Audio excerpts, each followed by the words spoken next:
rehefa misy angano le mandeha manao voyage dia mahafinaritra be. Ohatrany hoe tena izy.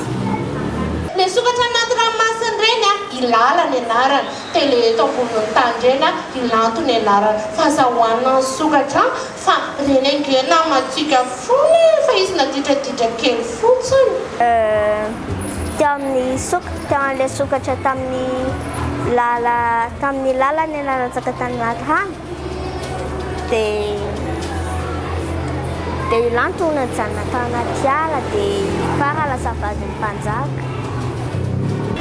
Amin'ny malagasy atsika dia ilaina ankizy foana ny angano.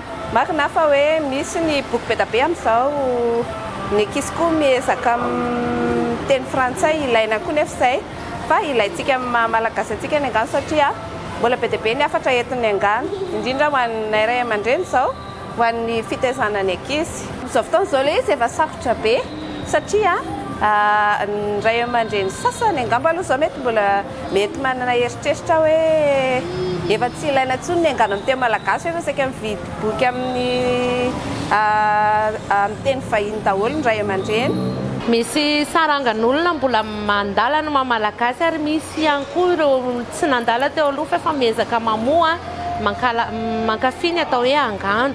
Dia amin'ny ankapobeny izany efa manomboka mifotsy kelikely ny fankafizan'ny olona ny angano ankoatra ny maha-kolontsaina malagasy tena hoe manokana amin'ny malagasy ny angano dia misy ny anatra sy ny hafatra azo ampitaina ao anatiny ary indrindra misy an'ilay tantara mahaliana sy mahafinaritra kely iny izany indray ny ankizy mba mametraka fanontaniana tsy voafaly indray aman-dreny azo ahodina tsara ao anatin'ny angano.